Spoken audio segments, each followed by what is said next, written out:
duen estatu buruarena da, edota oinarrizko arazoa estatu sistema jakobinoa bera da, ez duelako onartu nahi, badirela bere sistemaren parte izan nahi ez duten herriak.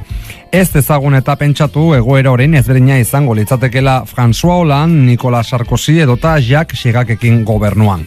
Hauen administrazioek numeako akordioen une erabakigarria saiestu zuten besterik ez. Eta kanakira begira, ez dakigu Frantziar gobernuak atzera egingo ote duen hautesle erroldaren aldaketan are gutxiago. Kanakiarrek boikoteatutako hirugarren galdeketa hori berriro egingo ote den. Eta azken 2 puntu hauei heldu gabe nekez dirudi bi aldetako negoziazioak posible izango direnik prozesu edota estatus berri bat adosteko. Badakiguna da ordea, erabateko determinazioa duela bere bidea egiteko kanakerriak, eta bide horretan gainera ez daudela bakarrik. Ez ezagunaztu antzeko testuingurua bizi duen Polinesia berrian, independentistak ere inoiz baino indartsuago daudela, eta haiek ere burujabetasunerantz egiteko asmoa adierazi dutela, herritarrek hala nahi baldin badute. 2023an Mayotte uhartea izan zen altxatu zena, bertako herritarrek kolonoen aurrean bigarren mailakotzat tratatzen zituztela salatuz. Aurretik ere, estu hartu zuten gobernua Guyanan antzeko arrazoiengatik. Eta nola ez aipatu, metropolitik kilometro eskasera gauza ezina zirudiena lortu dela. Korsikarentzako autonomia estatus bat negoziatzea, naiz eta korsikar askorentzat motz gelditzen den. Reunion edota Guadalupe izan daitezke altxatzen diren urrengoak. Frantziak itsasoz gaindiko lurralde deitzen dituen horiek, kolonia bezala sentitzen dutelako frantziarrak heldu aurretik zeudenek, edota frantziarrek euren borondatearen kontra eraman zituztenen ondorengoek. Eta Euskal Herritik adi dagokigu herri guzti hauei arretaz begiratzea, gure babesa dirazteko noski, baina baita baliagarriak izan daitezken ikasgaiak gurere ekartzeko. Onaino, gaurko mundu bat herri, plazerra baduzue, urrengo atalean, zuen zain izango gaituzue.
Gertatutakoa historikoa izan da Gipuzkoako errepideetan. Traktoreek egindako blokeoari lotuta Gipuzkoako ipar-ekialdeko errepide nagusiak kolapsatuta egon dira goizeko 10:00-tatik, hau da kamioiei pasoa ematearekin bat. 15, AP1, AP8 ibilgailuz gainezka egon dira, baita ere N1 Gipuzkoako 626 errepidea, N100 bata baita ere, eta 40 kilometroko autoilarak zenbatu dituzte.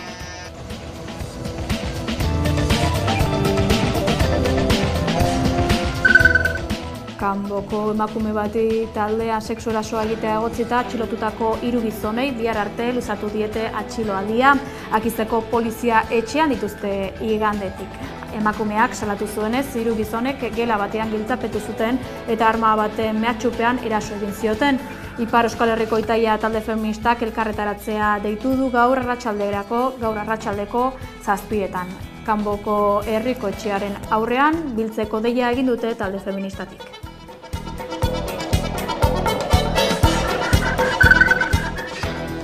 Nafarroan gaur hasi dira unibertsitatera sartzeko ebaluaziorako azterketak eta 4.056 ikasle daude izena emanda. Euskal Autonomia Erkidegoan aldiz bihar ekingo diete probei eta 13.433 ikasle daude deituta.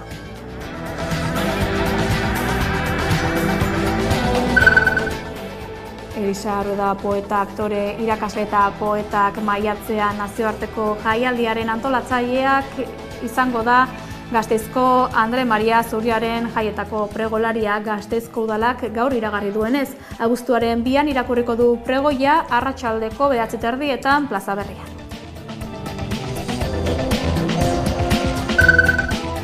Astearte honetako goizeko 8:00 atera dira salmentara zetak taldeak 2025ko urtarrilaren 4an Navarra Arenan eskainiko duen mito aroa ikuskizunerako sarrerak eta ordu betean agortu dira. Hori ikusita talde nafarrak urtarrilaren 3an beste emanaldi bat egingo duela iragarri du.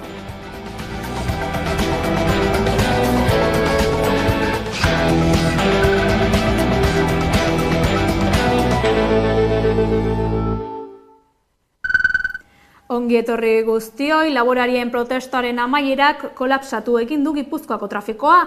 Ia 40 kilometrotako autoilarak sortu ditu eta egoera hobetzen ari bada ere, pazientzia eskatu dute segurtasun sailetik, denbora beharko baita errepideak bere onera itzultzeko.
Barakaldoko Leroy Merlinen aurrean mobilizatu da intersindikala, patronalak eta instituzioek gaixotu eta hiltzen gaituzte lelopean.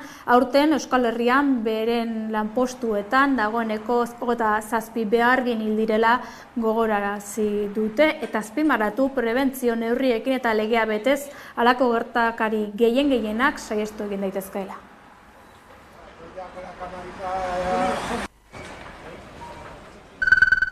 Makina erremintaren nazioarteko 2 urtekoaren 32. edizioa inauguratu du Iñigo Urkullu jarduneko lehendakariak. Ekainaren 3tik 7 Bilbao Exhibition Centerreko 6 pabilloiak hartuko ditu eta 29 herrialdetako 1558 sinadura bilduko dira bertan.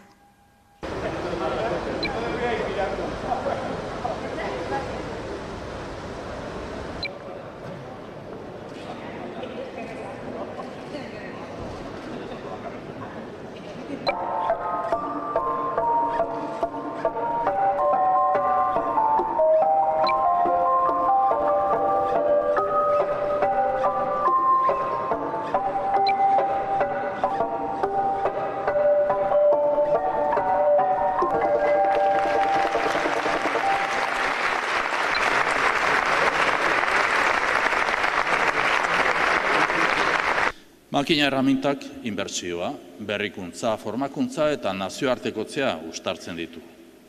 Euskal erakundeen ardura da eta betebeharra da gertutasuna erakustea eta lankidetzarako esparruak zabaltzen jarraitzea. Datozen hilabeteetarako aurreikuspenak hala etorri gara hitz egiten, horretaz onak dira. Egia da, ziurgabetasun globala mantentzen dela, baina datozen hilabeteetarako hazkundearen eta enpleguaren aurreikuspenak egokiak dira eta pozten gara.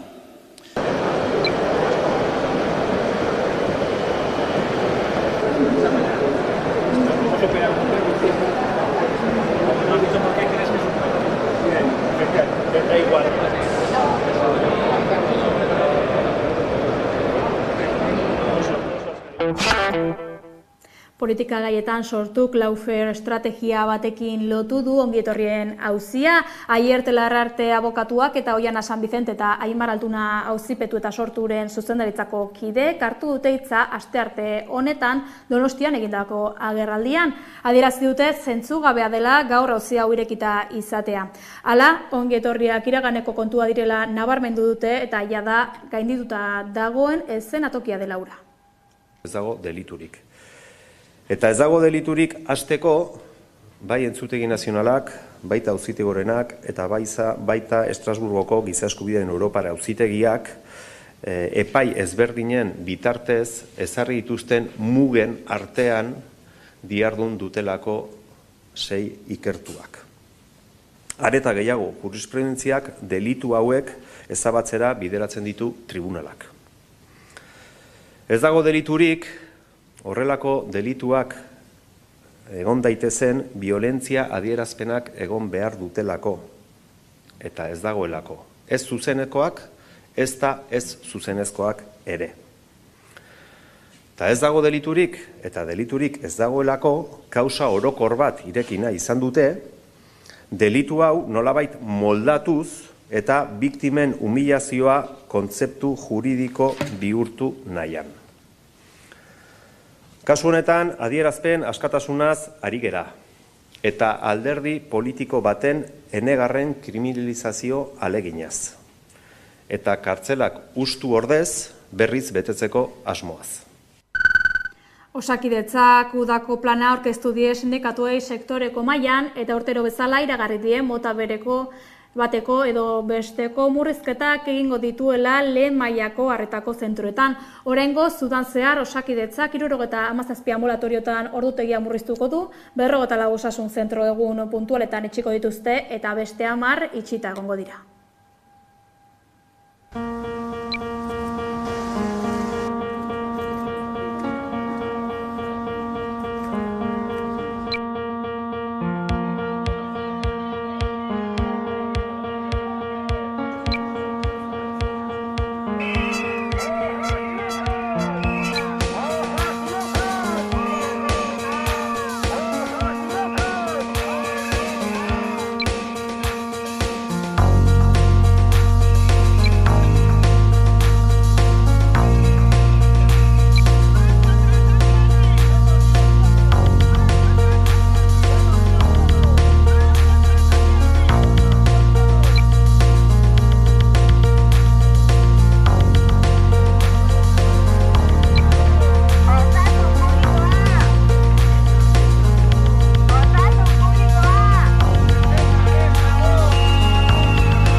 Osakidetzatik hezkuntzara unibertsitatean sartzeko ebaluazioa egiten hasi dira Euskal Herriko 17.000 eta 479 ikasle. Gaurtik etzir izango dituzte probak Nafarroan eta biharteko ostiralera Araban, Bizkaian eta Gipuzkoan.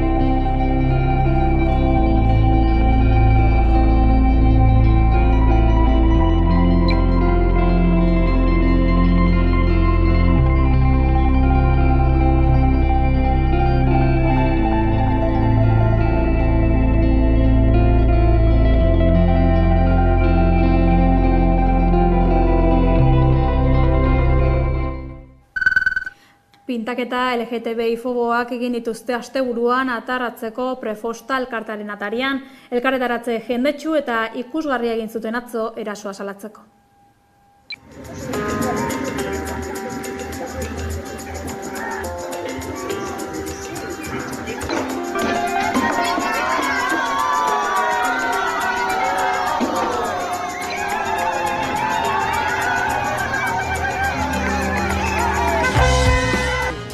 Homofobia ez da iritzi bat, bena bai delitu bat.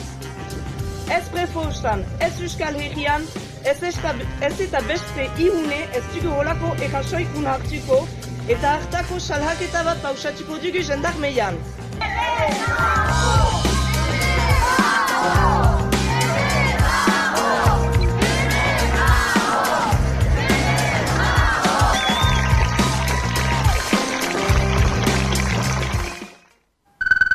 Elkartasun keinuekin segiz, Palestinari elkartasuna helarazi eta genozidioa gelditzeko aldarri aterako du kalera Jala Nafarroak larunbat honetan manifestaziora deitu dute arratsaldeko 5:30 Irun Erregano.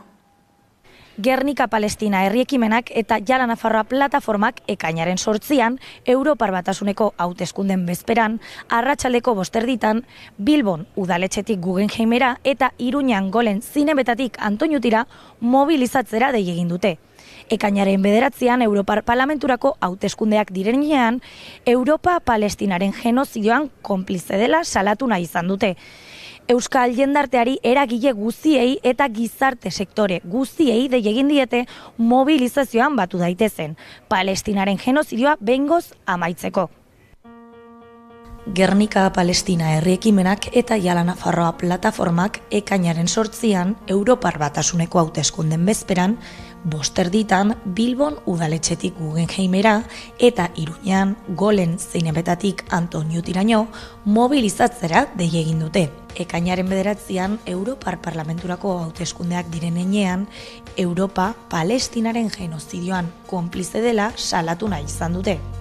Europak bere esku dituen neurri ekonomiko eta komertzialak arditzala Israel genozidioari amaiera ematea eta eneberen ebazpenak zehatz-mehatz betetzea eskatu dute. Manifestazio ezberdina izanen dela azpimarratu du Ibon Beñikak Gernika Palestinatik. Ez da beste manifestazio bat. Hemen jende guztia beharrezkoa daukagu eta horretarako deialdi berezi egiten dugu. Ekainaren 8an segi gaitesan mobilizatzen. Ekainaren 8an adierazpen herritar koleretsu eta ahalik eta kolektiboena zabal dezagun, bai gure herrian eta bai nazioartean. Manifestazio 2 izango dira, Bilbon eta Iruñan abiatuko direnak, baina ekimen bateratu bategaz baitere bukatuko dugu. Ekimen esanguratsua, ezberdina, berritzailea eta aldi berdinean ozen adieraziko diona munduari, Euskal Herrian badagoela herri bat, Palestinarekin dagoela eta genozidioa amaitzaren beharra ozen aldarrikatzen duena. Euskal jendarteari eragile guztiei, gizarteko sektore guztiei dei egin diete mobilizazioan batu daitezen, Palestinaren genozidioa behingoz amaitzeko. Nazioartean Indian gaur goizean hasi dira herrialdean egin diren hauteskunde legegileetakorako botoak zenbatzen. 54 egun iraun duten hauteskundeetan 652 milioi pertsonak eman dute botoa. Narendra Modiren 3. agintaldiak ez du esperotako oinarria izango ezta hasiera ere. Indiako jarduneko lehen ministroak helburutzat jarri zuen ordezkaritza handitu eta aukien bi herenera iristea herriaren ganberan, horren bidez konstituzioan aldaketak egiteko nahikoa eserleku izateko, baina ez da hala izango behin-behineko emaitzen arabera aurreikusten baita 553 aukietatik 290 eta 295 artean izango dituela haren aldeko Aliantza Demokratiko Nazionala koalizioak. 50 bat eserleku gutxiago lirateke 2019ko bozetan lortutako emaitzarekin alderatuta.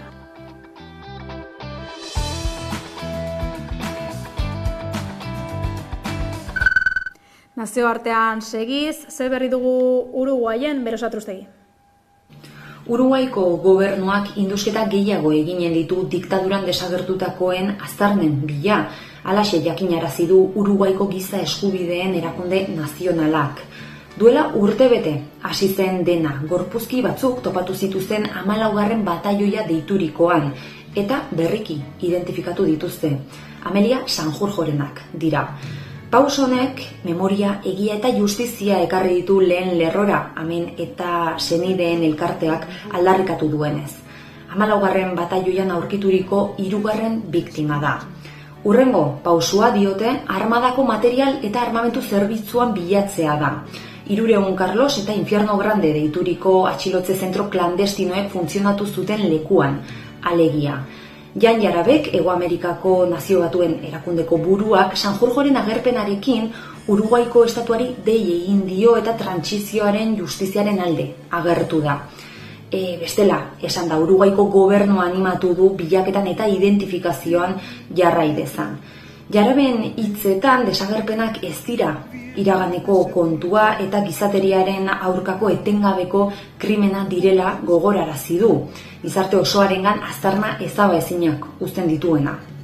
Uruguaiko presidente ohiak, Jose Mujikak ere hitz egin du gaiaren inguruan, zerbait dakiten horiei hitz egiteko eskatu die, informazioa ate azpitik pasatu nahi badute ere berori egiteko aldarrikapena luzatu du.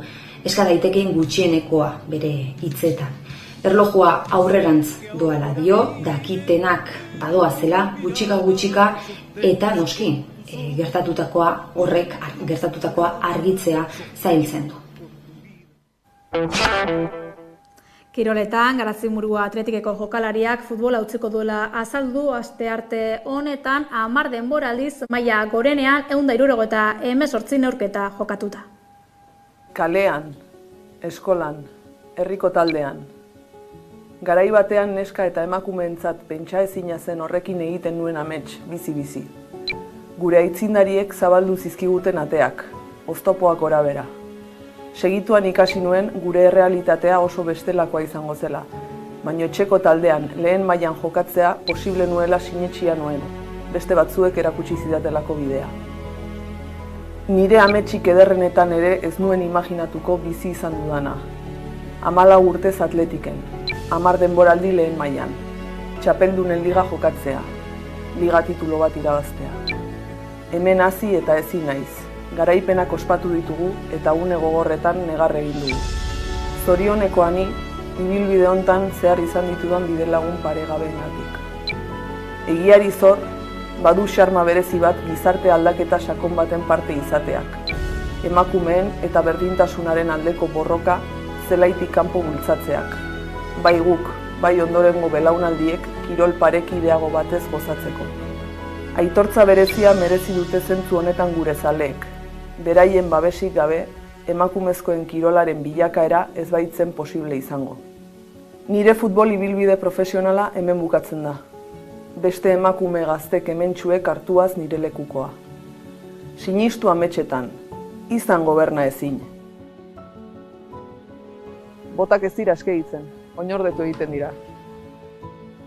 Ni karezko marraren bestaldean, armailan izango nauzue bidelagun, jendartean.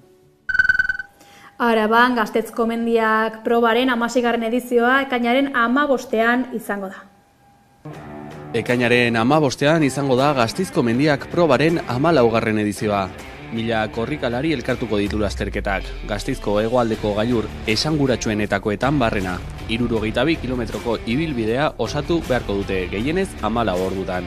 Besteak beste, Arraialde, Almurrain, Arrieta edota Ezkibel bezalako tontorretatik igaroko dira parte hartzaileek. Edizio berezia izango da urtengoa. Izan ere, proba antolatzen duen Manuel Iradier Txangozale elkarteak 75. urte urrena ospatzen ari da 2024an. Elkartearen lehenengo urteetan egindako proben filosofia mantendu dute urte luze hauetan zehar. Naturaz gozatzea eta zaintzea, txangoztaretasuna eta mendiko kirolak sustatzea hain zuzen. Natura eta kirolaz gain, konpromiso soziala ere badago Manuel Iradier Txangozale elkartearen filosofian. Arabako elikagaien bankuarekin elkarlanean arituko da aurtengo edizioan, eta anoa puntuetan kontsumitzen ez diren elikagaiak emango dizkie. Kultura albistetara salto, Lizarrueda izango da Gasteizko jaietako pregolaria, poetak maiatzean jaialdiaren sortzailea eta zuzendaria da, eta aurrezko Zeledonen saria jaso zuen iaz. Lizarrueda izango da Gasteizko jaietako pregoilaria. Poetak maiatzean jaialdiaren sortzaileak iragarriko ditu 2024ko Andramari Zuriaren festak. Diskurtsoa pentsatzen hasi da dagoeneko. Festari, gizarteari eta nola ez, poesiari buruzko hausnarketa egingo du. Noa apunteak hartzen. Adibidez, nire bilobak zer esan zidan egun batean. Jaiak direla eta. Orain, nik ditut bi biloba. Eta batek dauzka 4 urte. Orduan ikusten ari naiz, jaialdiak ikusten ari naiz, beste ikuspegi batetik. Orduan, hortik joango da zerbait. Zerbait izango da gizarteari buruz, por supuesto. Zerbait izango da gerren kontra. Baina batez ere nahi dudana da poetak maiatzearekin lortu dena, eta da batzea. 12 urtez Gasteizko kaleak hilabetez poesiaz bete ditu poetak maiatzean jaialdiak. Poesia hiriko txoko guztietara eraman dute antolatzaileek, Elisa Rueda buru izan dutela. Kultura sustatzeko egin duten lan hori aitortu nahi izan du udalak. Rueda pregoilari bezala izendatuz. Andramari Zuriaren jaiak iragartzeko arduraduna izango da. Abuztuaren 2an Gasteizko plaza berrian egingo den ekitaldian. Bere deiarekin, 6 egun luzatuko diren jaiei ongi etorria emango die. Gasteizko kaleetara, poza, giro ona eta elkartasuna ekarriz. Klasikoen irakurketa jarraitu antolatzen du urtero Bilbo Zaharra Euskaltegiak eta aurten Kirmen Uriberen Bilbao New York Bilbao eleberria izango du protagonista. 200 gora pertsonak etenik gabe irakurriko dute Uriberen novela Ostegunean Arriaga antzokian. Begiratzeko modua laguntzarekin kantatzeko modua oman eguzkia hartzeko modua itxaroten jakiteko modua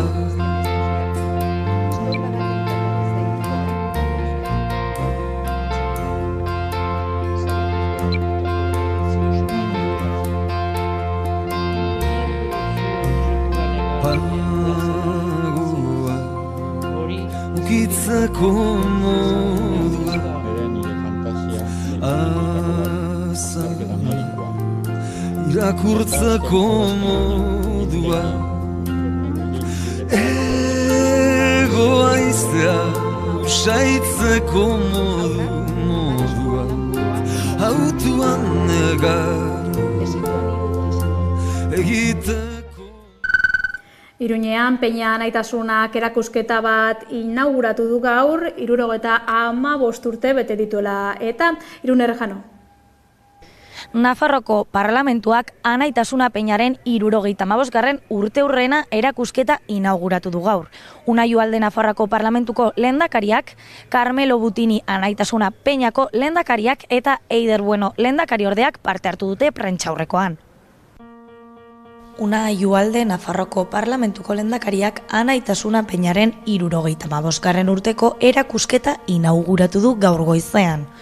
Peñak 1959an sortu zenetik gaur egun arte izan duen ibilbide historikoa jorratzen duten argazki, pankarta, bideo eta elementu esanguratsuen bilduma da. Irekiera hitzaldian Unai Ugaldek Peñen papera nabarmendu du. San Fermin jaien funtsesko zati direlako eta emakumeen presentzia goraipatu du.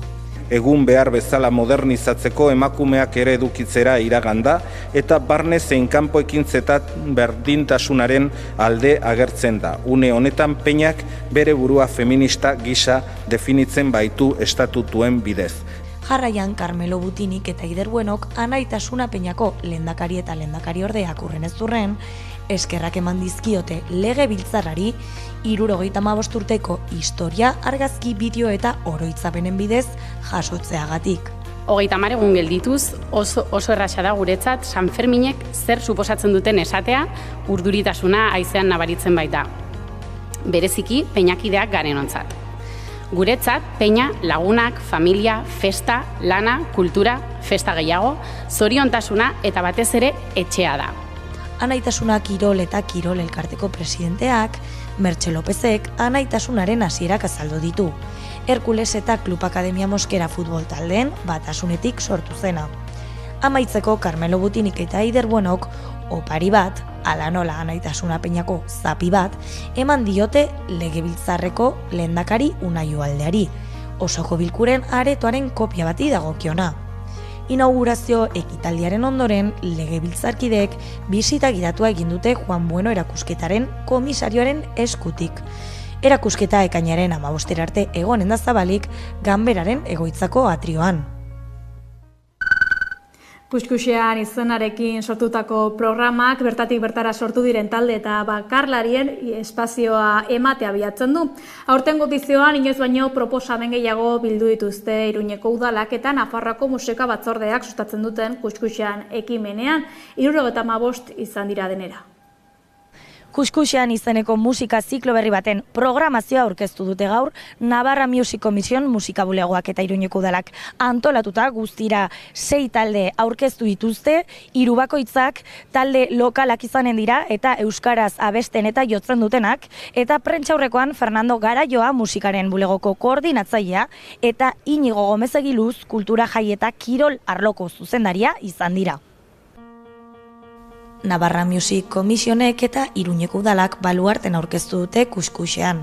Nafarroan sortzen ari diren talde eta artistei beren azken lana espazio profesional batean aurkezteko aukera emateko helburuarekin sortu den zikloa. Zikloak 6 emanaldi izanen ditu zentralaren 2. aretoan. Inigo Gomez kulturarloko zuzendaria Iruñeko udala ordezkatzen egonda prentsaurrean. Aurten ere, apustu egin dugu Nafarroko musika sustatzeko, eta guretzat oso garrantzitsua da, talde gazte eta hasi berrian dauden talde horiekin ere, nolabiteko apustu egitea eta laguntzea, ez? Guztira, 75 talde eta artista Nafarra aurkeztu ziren deialdira.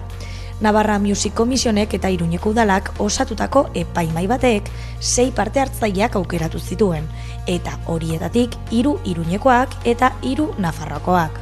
Euskaraz izatea, musika berria sortzea, emakumeen garrantzia eta kalitatea izan dira irizpide orokorrak. Bestetik, sarrera mota ezberdinak egonen dira. Hala nola, doan sarrera arruntak edo alderantzizko sarrerak. Hau da, bakoitzak nahi duen ordaintzea kontzertuaren ostean. Lausoka eta deserrite taldeekin hitz egiteko aukera izan dugu. Urtarrilean gure lehenengo diskoa kaleratu genuen, eta orain hori aurkezten ari gara. Rockaren aterkian gaude, eta batzutan metalikutuak egiten ditugu eta ahots melodikoa. Deserrite, sakana sortutako rock talde bat da, 2020an sortutakoa, eta hori pixkat rock, hard rock mota jotzen dugu, jaia den euskaraz. Eta hori, daukagu diska bat, orain dela 2 urte aterata, eta orain abenduan atera genituen beste 2 single. Beraz, ekainaren 8an izanen da lehenengo kontzertua Tuteran eta urrian amaituko dira. Besterik ez gure aldetik, hauxe da kontatzeko genuena. Informazio gehiagorako sartuamaika.eus atarian. Olatz Salvadorren gerorik balego dator eta bagoaz, gero arte ongi izan.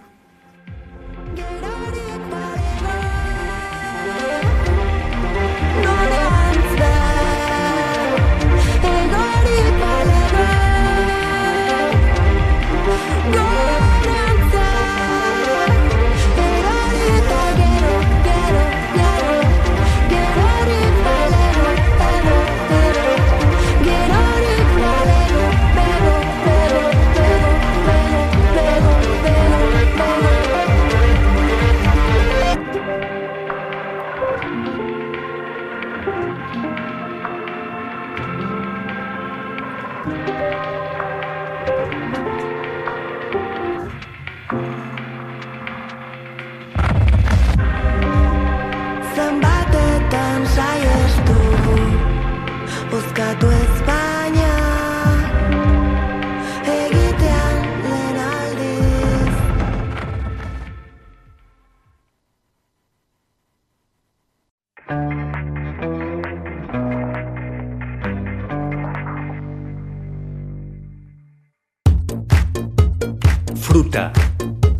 Eilapea